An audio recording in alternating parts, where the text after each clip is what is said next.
বন্দি জীবনে ২৪ ঘন্টার মধ্যে ১৮ ঘন্টা চোখ বেঁধে অমানবিক নির্যাতন করা হয়েছিল বিএনপির তৎকালীন সিনিয়র যুগ্ম মহাসচিব ও বর্তমান ভারপ্রাপ্ত চেয়ারম্যান তারেক রহমানকে। শুধু তাই না, ভিত্তিহীন এবং বানোয়াট বেশ কিছু মামলায় রিমান্ডের নামে দিনের পর দিন তার উপর করা হয়েছে নির্মম নির্যাতন। নির্যাতনের মাত্রা এতটাই বেশি ছিল যে তার মেরুদণ্ডের হাড় পর্যন্ত ভেঙে গিয়েছিল। ভাবা যায় এ বিষয়টি আবারও উঠে এসেছে তারেক রহমানের জীবনে নিয়ে রচিত বই তারেক রহমান সংগ্রাম ও রাজনৈতিক যাত্রায়।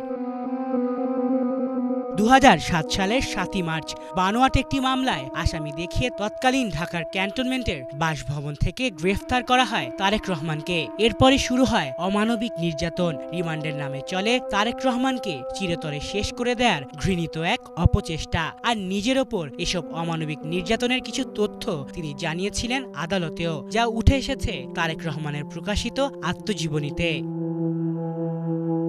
বিএনপির মিডিয়া সেলের আহ্বায়ক ডাক্তার মওদুদ আলমগীর পাভেল ও শিক্ষক গবেষক ডক্টর সাইমুম পারভেজের সম্পাদিত সদ্য প্রকাশিত তারেক রহমান সংগ্রাম ও রাজনৈতিক যাত্রা নামক বইয়ে এমন বেশ কিছু লোমহর্ষক তথ্য উঠে এসেছে।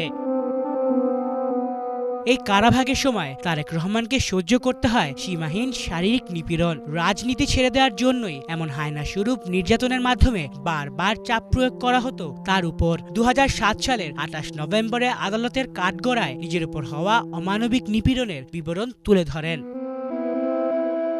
বইটিতে আরও উল্লেখ করা হয়েছে রিমান্ডের নামে কিভাবে তার উপর দিনের পর দিন চালানো হয়েছে অমানসিক নির্যাতন। তারেক রহমান সেসব তুলে ধরেছিলেন আদালতে, যা হুবহু তুলে ধরা হয়েছে বইটিতে।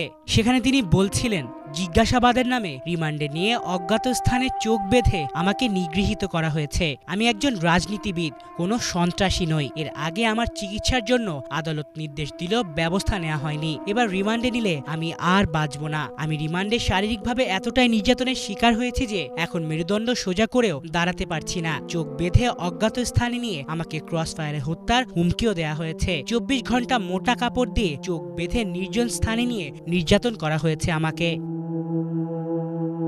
বন্দিশালা সে অমানবিক নির্যাতনে ভেঙে গিয়েছিল তারেক রহমানের মেরুদণ্ডের ৬ ও ৭ নং হাড়। কয়েকটি হাড় বেঁকেও গিয়েছিল। অর্থাৎ নির্মমতার চূড়ান্ত রূপ যাকে বলে আর কি। আলিফ Chowdhury, Bangla vision news desk.